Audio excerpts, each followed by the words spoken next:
G'day, Steve Bandy here with a pre-season update for Eagle Eye TV for what is day 2 of the pre-season camp in Broome. Players and coaches were up bright and early this morning in preparation for their round-robin American football tournament on the beach, where 4 teams would battle it out for championship glory. These teams consisted of the Worms, Average Joes, the Pythons and the Slugs. All had been eagerly awaiting this activity with meticulous planning sessions leading up to the event. The Worms and the Pythons opened the proceedings with quarterback Sam Butler in quality touch early in the piece. Defender Jamie Bennell did his best to keep the Pythons in the hunt heading into the half. Luke Shuey was doing his part to spur the Worms to a first-round victory. In the end, Big Dean Cox responded, taking over the quarterback duties and throwing the critical touchdown to seal the opening win. Down the road, the Slugs, better known as the West Coast coaching staff, were attempting an improbable victory against Average Joes.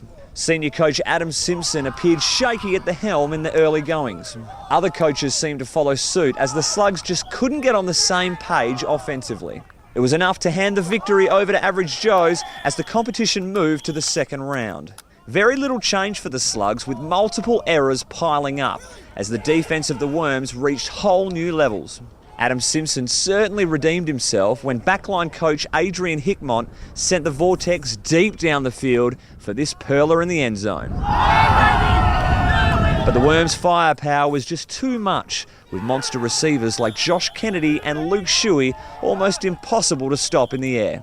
The Slugs would finish the tournament winless, with the coaches in complete shock that they couldn't at least fire a shot on the day. Yeah, we didn't win a game, which was unfortunate, coming off a long run-up, but yeah, just the athleticism I don't think's there anymore, so unfortunately, we've got to look towards next year.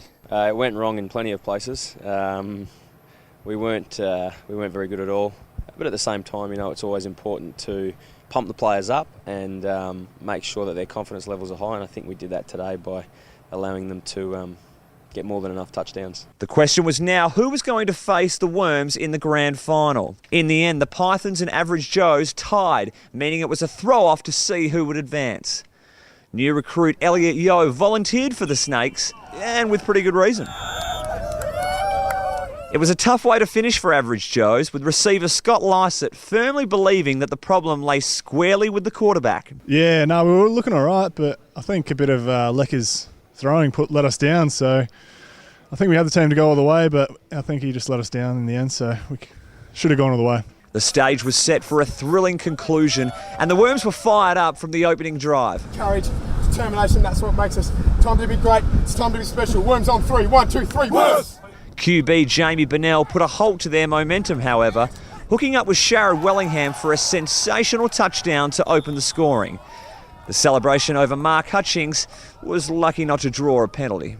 Tensions were flaring on the sidelines, with the referees under constant fire. So too were the cameramen.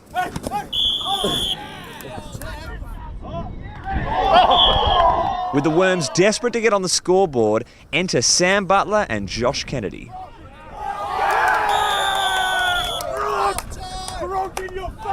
Philadelphia Eagles fanatic Eric McKenzie drew up a play that surely launched Elliot Yeo into a SportsCenter top 10. Franchise quarterback Dean Cox entered the game in red-hot form and looked to be the saviour for the Worms. However, some brilliant defence from youngster Brant College swung the momentum in the Pythons' favour. The Big Easy showed just how in sync these defenders are, hooking up with skipper Darren Glass for the lead with minutes remaining. The Pythons drew up their best play that would send the game into overtime. But for the second time in a row, Dean Cox couldn't help but locate Brant College for yet another pickoff.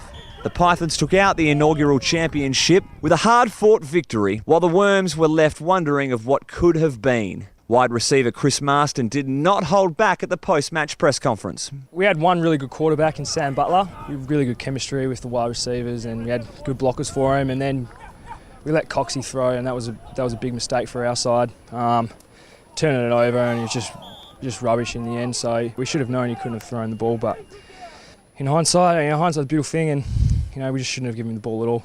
After a bite to eat, the boys then headed into the local gym where they took part in a few injury prevention exercises before their main weight session. This would be their final physical activity for the day, with a main training session set for the early hours of Thursday morning. We look forward to giving you the final training update then.